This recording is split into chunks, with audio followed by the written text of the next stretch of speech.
Welcome to On the Fence, the show that's about helping you decide whether or not to spend your hard-earned money on the biggest and possibly best releases. Nick. Hans. Much like coronavirus, Nick, Shinra is destroying the world. Jesus.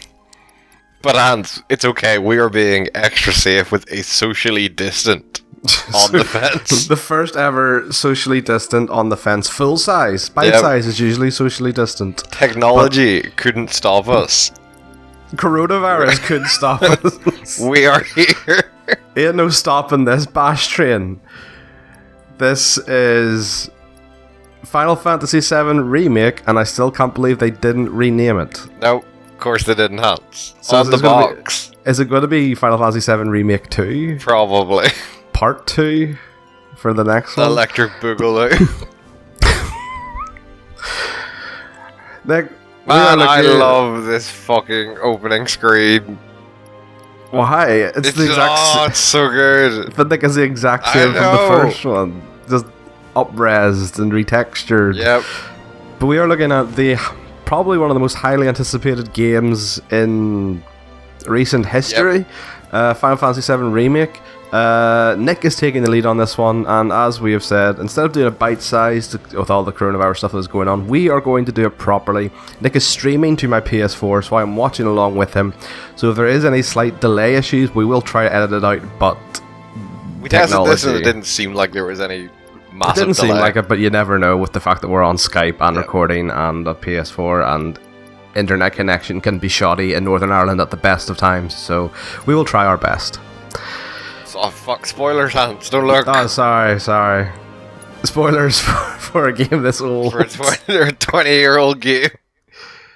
So, Nick, what part of the game are you going to be... Actually, Nick, before we get into that, what is Final Fantasy VII Remake? It's kind of in the name of the game, to be it's a remake. A fully fledged, from the ground up, remake of one of the highest regarded games in gaming history, Final Fantasy VII. We talked about this in our We Need to Talk video about some of the differences, and yep, it is finally out. It has finally happened. And you can watch that video here. Put it up, Future Hans, or Nick, whoever's editing this. You're editing this. I don't know. Okay, sweet.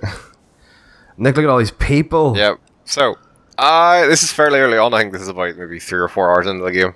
You have your penis sword, as is been commonly nicknamed now. This is Cloud. We've just gotten back from blowing up the first reactor. And they're like, Cloud, we don't need you for this next one. You cost too much money. So Cloud's out of here. He's like, yep. He's like, fuck y'all. Yep. With his spiky hair. So, right off the bat, obviously, we are going to try some ground from our We Need to Talk video, just in terms of the differences and stuff, but tough shit. So yeah, like, obviously, this is completely different. Like, so, first of all, it's like a third-person perspective instead of like a top-down isometric perspective. Massive graphics overhaul, as you can see. But not only that, like, they've clearly built upon and expanded a lot of things from the previous game. So, like, the slums in the previous game was a pretty minute bit where you went in, I think you maybe got a materia tutorial while you were there. You saved and then you went back to the bar and you were back in for the next kind of reactor assault. So far, Nick, how much fleshing out have they done pretty much across the game? It is massively fleshed out. Like, this is, I think someone quoted about a 30 to 40 hour game, which Midgar in the original was maybe like 5 to 6 hours you could probably get through it. Yeah. From like the start of the game to leaving the Shinra headquarters. So obviously they've fleshed it out in a massive amount of ways. In the fact that, say, this slums area, it's a big like miniature city, and they give you, for example, things to do. Like, there is side quests and all to do in the slums. You don't need to do them, but they're there for you to engage with, and they're not challenging by any stretch of the imagination. They are mainly just here, go kill this fiend that's terrorizing people. But they're still interesting and it's stuff to do.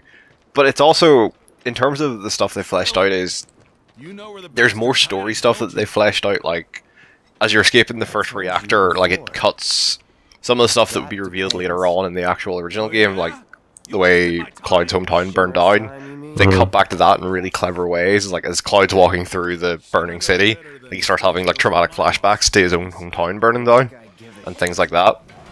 And, like, the story is well fleshed out, the characters are way more fleshed out. Like, they give Biggs, Wedge, and Jesse, like, whole actual character arcs, rather than just being nameless, like, well, not nameless, but, like, characterless. Yeah, like, just people goons for Avalanche, essentially. Like, even this bit here, like, so they're clearly looking. I don't know if I didn't really see who they were looking for, but they're looking for someone. And yes. like, this was not in the original game. Like, you never got in any fights in the slums in the original game.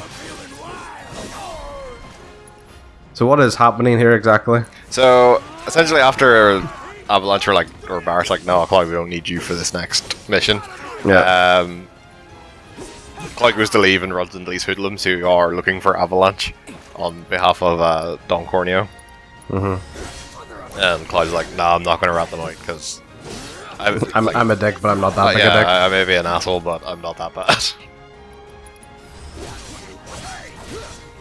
So the combat is, we kind of discussed completely different. Yes, obviously completely different in the fact that it is completely real time. I'm the one swinging these attacks. Oh god, I keep getting kicked. Jesus. You really need to maybe be the heal.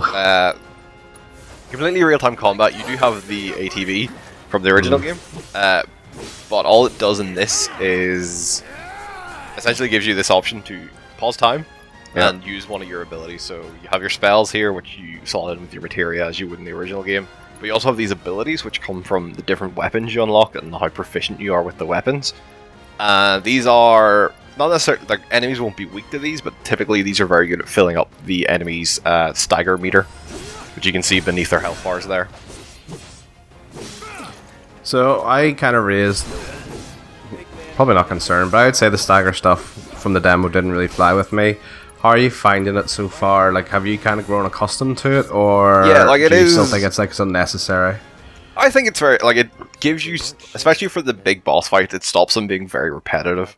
Because obviously, like, enemies like this, you're gonna tear through them with, like, their weaknesses and stuff like that, because the weaknesses are gonna do a lot of damage to their health.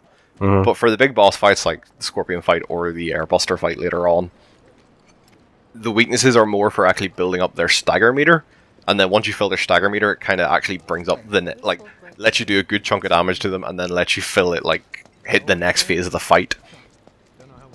So you had issues before around, like, the idea of, like, oh, there's, like, the pressure stuff and then the stagger.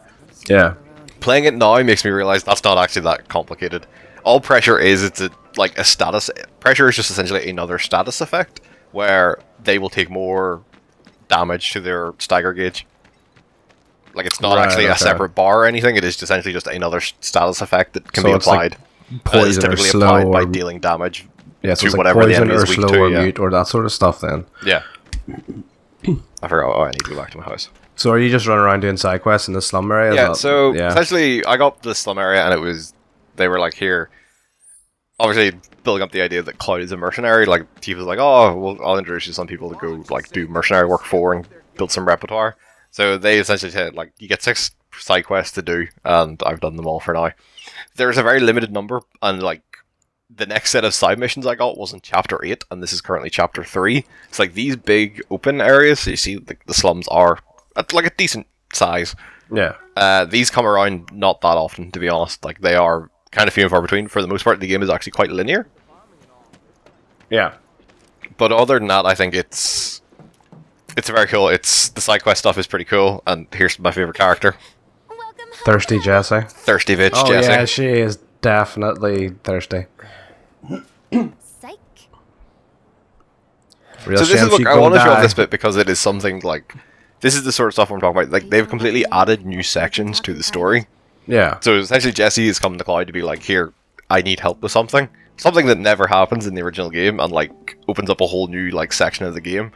And it's stuff like this is I could see purists of the original be like, oh, it's not true to the original and all that.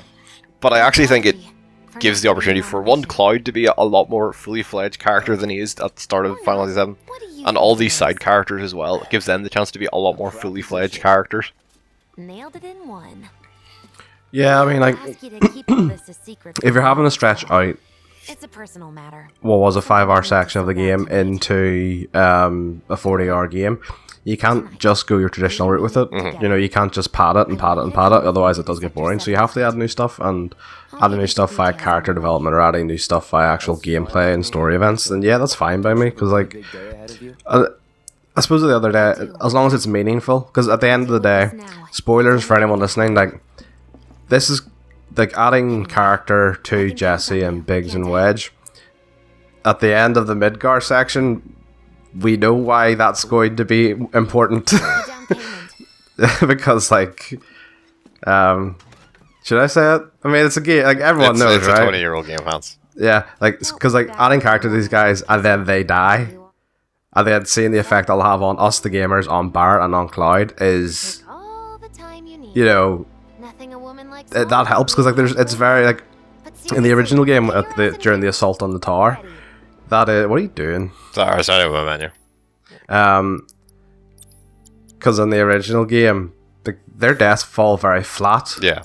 Because you don't really, they don't have any personality to them. But like, what did you just get? So I got my first summon material. Well, technically my first summon material. I have one from pre-ordering the game that I already had. But yeah, the summons work a bit differently in this, which they're a lot more similar to, say, something like the You all set? Final Fantasy X summons, where they actually act as part of the battle. They're not just these big one-off moves. Don't be late.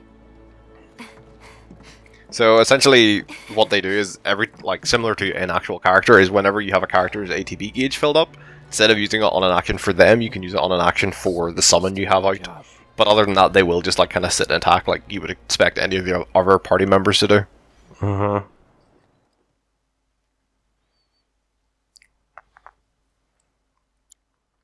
So Jessie needs help getting to the Sector 7 plate hunts, because she feels guilty about, obviously, how the bomb went off in the first reactor. And she blames herself for it being such a big explosion. But as we've seen in the We Need to Talk, it wasn't our fault. Yes, it was actually Shinra who essentially rigged it to actually blow up. Easy. You've been acting weird. Like talking about one thing when you're obviously thinking about something else. Yeah, and don't get me started. Hi, on all we're that. side characters, and we're finally talking. Head topside. Was I talking in my sleep? What else did I say? No, we just figured you wanted to see your parents, that's all. Nailed it, huh? Yep, right on the head. So, seeing as we don't have any family of our own, Biggs is such a how about you tool. let us be Yep. part of yours for a bit? You know, spread the wealth. Are your parents still around? So they just hit me that they're all wearing red headbands. Why does Barrett not wear a red headband? Too cool for that, man. It's Okay, a then. uniform, I assume. Here's to awkward family reunion. That's Yeah! Nick, are you getting early access to the bike bit? Yeah! Jesus Christ. So I think there is multiple sections where you actually get the bike. You boys Yeah, well, obviously there's the one probably at the very end of the Yeah. game.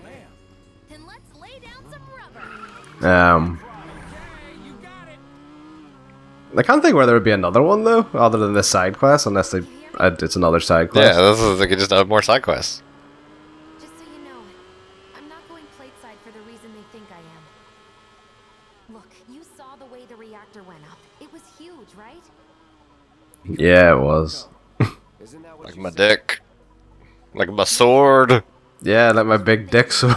Deep down, I know it was my fault. I used a more Of all the bits you wanted to show off, you wanted to show off the biking bit. God damn it. You know why, Hans? Because Why? there is a bike boss fight. Seriously? Yep. Oh, does that mean the fucking... Do you think the is it roller ball at the end? Motor ball or roller ball, yeah. Probably, I don't know. For a supplier, our only option is to loot a warehouse owner. Dun dun dun dun. Dun dun dun dun dun. We Compliments. I'm too angsty for that shit. Nope. Vum vum vum vum vum vum vum vum vum vum. Alright, here comes the hard part. So did you do the train bit in this? Do you know, with the ID scan bit? Yes. Yeah. Well, that's later on. Nick, it looks like that you get different bikes in the game because it I actually tells know. you. Can you actually unlock different bikes? I don't know. I haven't seen that yet, but I hope you do. Oh my god. Woo! Sick air. I cannot be comfortable dragging your sword along like that because you'd have to It's keep not, it. well, it's From, not hitting the ground. yeah, that's what I mean. Like, so you'd actually have to keep it lifted. I can't. Cloud's a tank. Just keep it on your back. Oh, Nick, did you slice a box? You so samurai. You were so close to hitting that. God, Jesse, just fucking So calm down. thirsty. There's a wet patch on my back now because of you. Thank you very much. I missed the round. Nick, I am so ashamed of you. Attack wedge. No. Why not? That didn't actually do anything. Actually, it did. Good job, Biggs. There was no one behind you, and you shot behind you. Do you auto? No, you do attack left and right. Okay. Yeah. God, Just like what's the a long original range? hits. What's the long range attack? I did it there. Oh, hold on. Oh. So see the bar in the bottom left? Yeah, long range. Yeah. So yeah, I can do, if I hold in L1, that gives me a long range attack. It's not really his boost. No, I'll do it now. No, it's like the bar's actually filled. Oh, you do like a okay. Wind gust, I believe it's called. Oh god, these guys have grenades. Forgot about that. It's so blade beam is what it is. Yep.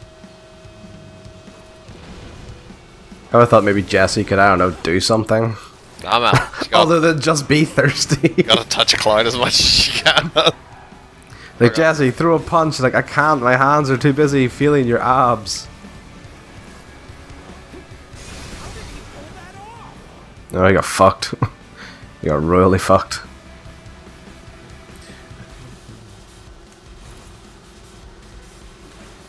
Heads up! Drones!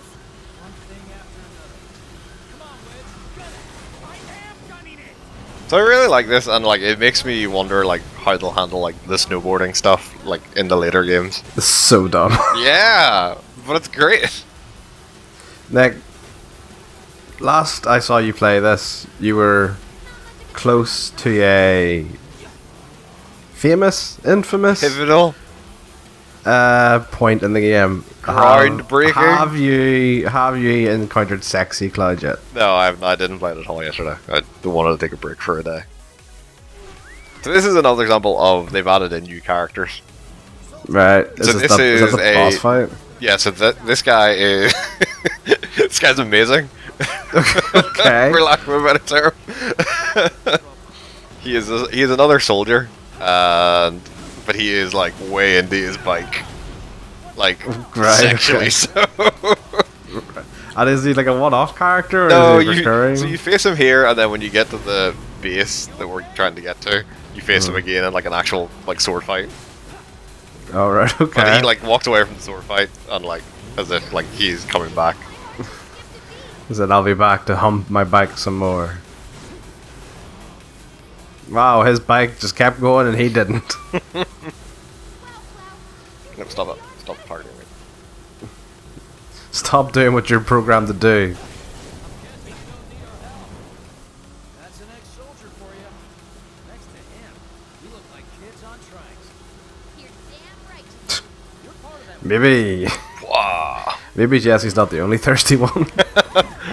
Biggs wants that dick. Does everyone just want to get fucked by Cloud? Keep going till we hit Well, Wed keeps calling you bro. Cloud like repeatedly tells him to stop. He's like, oh, well done, bro. He's like, I'm not your bro.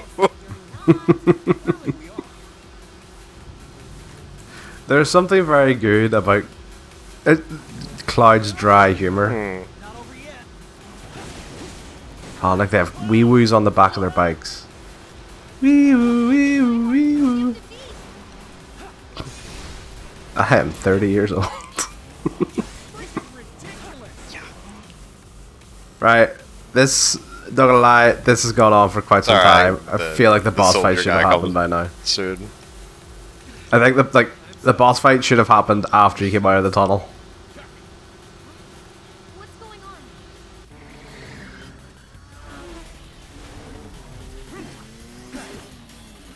on? Alright, calm down. Man, his bike just straight up looks like a penis. But look, he does Does tricks though. with it. Why did he kill his own dude? Because he loves his bike hands. That, and what? What is happening? Forgot how dumb this bit is. Yes, Oh, clearly. it's so great. Oh, I like to imagine that's what Clyde is meant to be. Looking for a new dance partner. Private party, huh? Is he voiced by Troy Baker? I think so. Sounds like Troy Baker. He needs to shut up. He is just talking. So terribly sorry. Your words failed to reach my ears, sluggish and slow as they are. He is fucking you up, Nick. My name is Rook. You may address me No, he's not. Fuck. Speed Demon. Oh, your name's called Roche. Or Rocher. Yes, this is the contest I've been waiting for. Dude, why can't you do a thunder slam with the back of your 'Cause I bike? don't have a sexy red bike hands. I wonder if you get his bike. Maybe you get his penis bike, Nick, to go with your penis sword. Do you think his bike's called the Red Rocket? God, I hope so. It is now.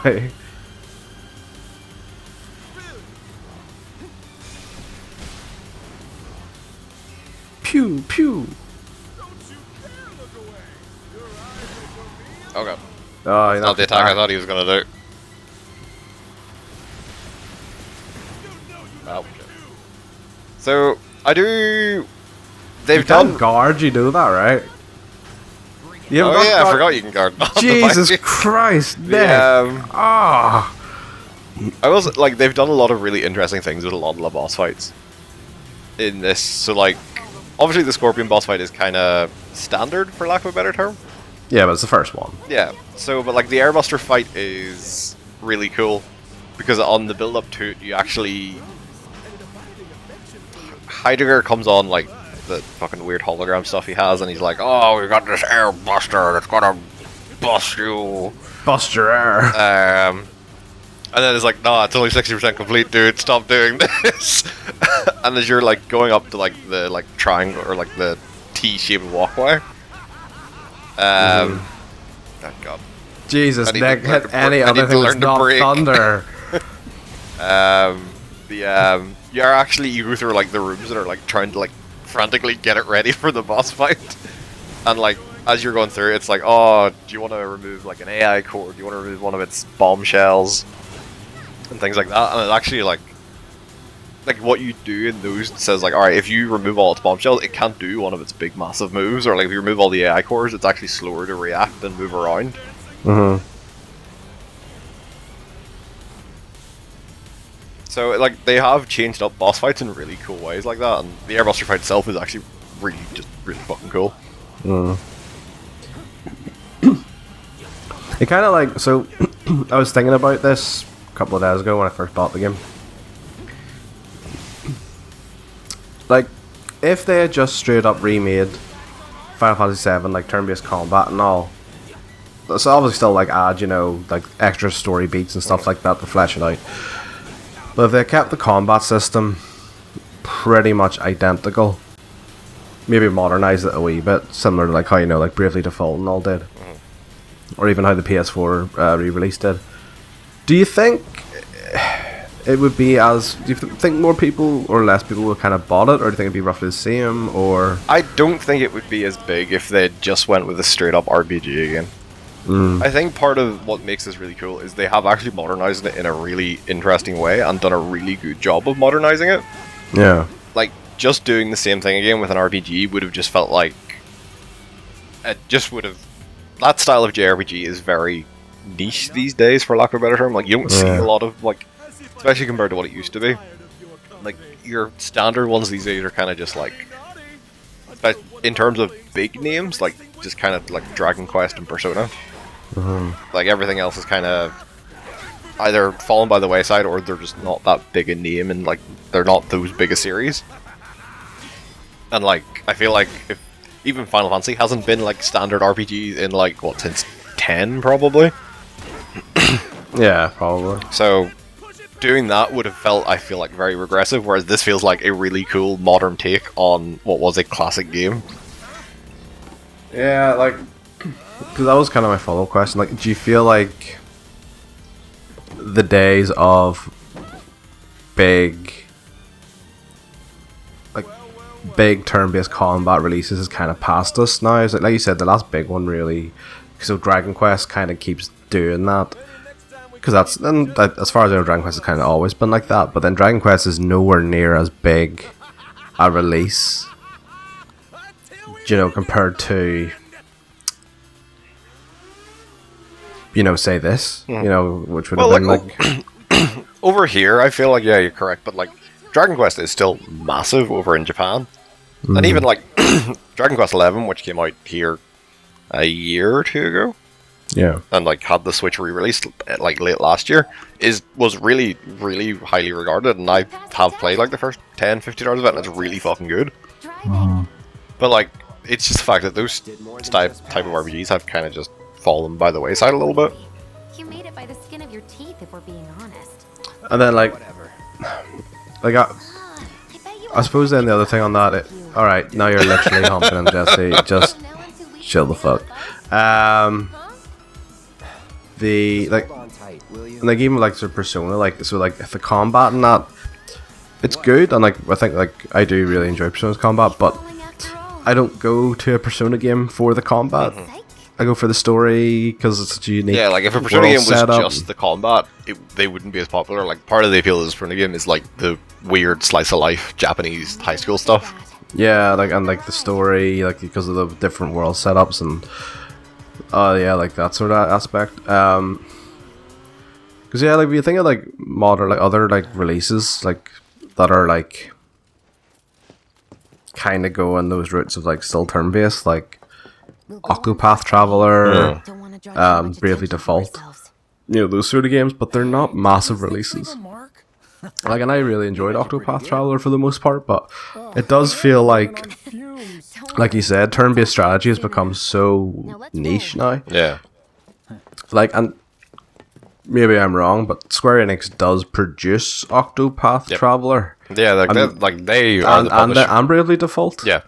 So like, it's almost like there's only one company doing it now. One company that does it almost try and like Square Enix do.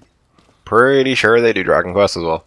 Yeah, so it's almost like they're just the only ones doing it now, and it's more maybe just because they know what they're doing with it and they want to try different things with it. Like I also feel like probably they are, maybe bar Sony, like the biggest Japanese publisher these days. Yeah. So of course they're the ones that are pushing like, this Japanese style game. Maybe that ties into it, the fact that everyone's just like, what the fuck's the point in trying and making one of these whenever, you know, Enix has it down. But no, it was something that just kind of came into my head. I was just kind of like, wow, like, you don't see, or you don't hear, no, you do see them, but you don't hear about turn-based games anymore. Like in a standard sort of like, okay, you take your turn, you take your turn. You see ones in like maybe the vein of like,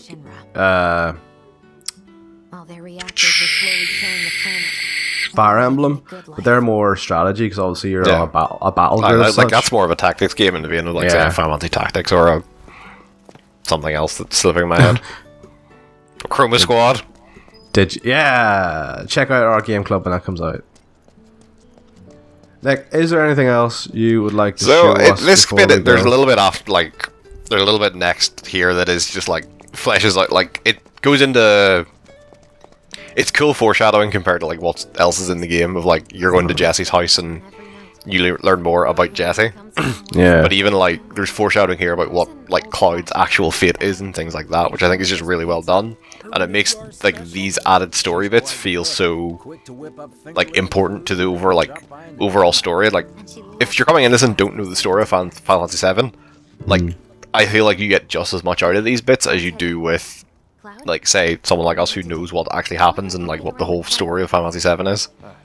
But do you know what else as well? Like, it actually fleshes out the world, and I mean that both literally and figuratively. Like, whenever you play the original game, you don't really see this, like, With your help, housing bit of the sector. Yeah. You know, you see the slums and you see like the city the busy city kind of bit. You know, where you go to the Shinra headquarters and stuff, but you don't see this like civilian areas at all. And that it like really does flesh it out because like you don't through the back door when the coast is clear. like it almost adds a bit more gravitas to like the whole idea of like yeah, you drop an entire sector on each other and it fucks it. Once the lights come on, it's go time. Yeah, like, they do a really good job, especially, like, in the city escape bit after you blow up the first reactor of, like, how this actually affects, like, the ordinary people in Midgar who are just, like, trying to live their lives. Because you're, like, walking around and, like, essentially, like, there's, like, mass panic of, like, oh god, like, I have people trapped, like, my family's trapped in that building and shit like that. It's kind of... They've done such a good job of making Midgar seem like a far more important aspect of the game than it probably is in the grand scheme of it in the original. Yeah. So, question: why'd that cat wink at you? Because even cats find Cloud sexy. I was about to say, maybe Jesse isn't thirsty. Maybe Cloud is just a thirst magnet. Yep. Don't take the one in front of you. You want the room on the right. That's where you'll find it. So why is he sneaking in if this is Jesse's mum's house? Because they're stealing their Jesse's father's past to get into a Shinra warehouse. Oh, so it's not just Jesse wanting to catch. Yeah. So like they're here under the pretense of like this is the closest like home base essentially to. That'll be in there, but it's okay. Oh, alright, okay. Whoa, oh, that's not cool. Yeah. So this is like it's implied that Jesse's dad has Mako poisoning, I want you to grab which Shinra. they like ties into like what's happened to like loads of people in the world and like what has actually happened to Cloud and things like that. But I honestly Yeah, don't think he does not look like he's all there. Just do this for me, okay? To Cloud, yeah, I know. No, like the dad looks like he is just a head and torso, and there's no extremities. There's no actual body there. Do you think? Like, okay, as you're going to that angle, it looks a bit better, but like maybe that bed just looks really short or something. This is His porn stash. They do a good job My dad, of, he was a maintenance supervisor at the reactor. and you kind of touched on it earlier, of making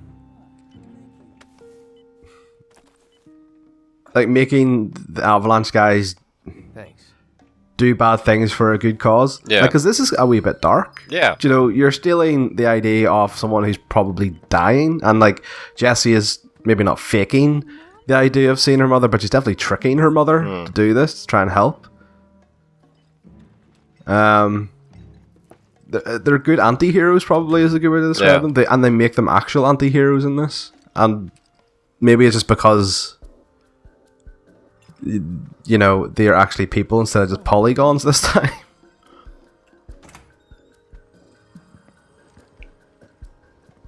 You just gonna leave that open? Don't hurt yourself. Oh, yes, you are. Fair enough. Like the other bit of it is I appreciate all the little like tiny things that they have kept in from the original that you really wouldn't expect them.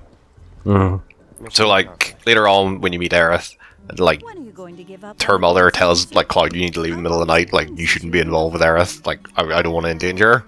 A lot And of like people really rely on the whole idea is like yeah, Cloud like has to sneak out of the house and you can actually like alert Aerith in the original, and you have to do the exact same thing here, but you actually like they've actually put things all around the fucking landing, and you have to navigate Cloud through all the shit. So like, you trip over like a bicycle Yeah, or so, something. like, and you're there is "Shit." actually a bike and like just buckets lying around the place. we hadn't even Then at one point would you not to be like, why the fuck don't they tidy up after themselves? It is like As- it's I really love the funny. fact Like, also Wedge has the most food out of everyone at the table. Maybe Did you check out notice that? zone. He's got a plate and like 3 packets. See, look. I'm doing it for you guys. You don't Fat want me going to bastard. work on an empty stomach. I'm Jesus planning on Christ. using a weaker blasting agent this time. Since I can't get in touch with my supplier, our only option is to loot a warehouse owned by Shinra. Nick, Hans. is there anything else you want to show us before you give us your final opinions on Final Fantasy VII? Not specifically, no. Grand. Nick, I have a question to ask you. Hans, what is your question? If I was on the fence about Final Fantasy VII Remake, what would you say to me? I would say that this is possibly one of the most ambitious projects ever. Like, to take something that was so well regarded in the original Final Fantasy VII, and to take like the first 6-7 hours of it, and like to try and turn it into a fully fledged game is a massive, monumental task. But I think they have absolutely like knocked it out of the park. I think the changes they've made to the combat is really interesting, and it feels like the best like evolution of like the combat that we saw in stuff like Final Fantasy 15 and Kingdom Hearts. And like this feels like a great evolution of it, and probably them nailing it for the first time. And the story changes they've made, they're really interesting, they're really cool. The overall presentation, it looks incredible. And I said it to the other day, I was chatting to some other friends, like, oh, I can't believe they're trying to charge 50 quid or whatever for like part 1 of like half a disc worth of game. And my words to them were, they have absolutely nailed every single aspect of this in like a way I didn't think would be possible. And if the rest of the parts are as high a quality as this first part is, then it will probably be the greatest series of games ever made. I fully believe like this remake is like the quintessential retelling of this story, and it's probably better in nearly every way so far. Do you think this could lead to a new generation of Final Fantasy fans? 100%, yes. I think this will also have like the mainstream like breakthrough that other Final Fantasy games wouldn't have, just because obviously 7 is so well regarded by an older generation of fans. Yeah. That a lot of them probably have fallen off by the time, say, 15, which I really, really like 15. I think it's really good.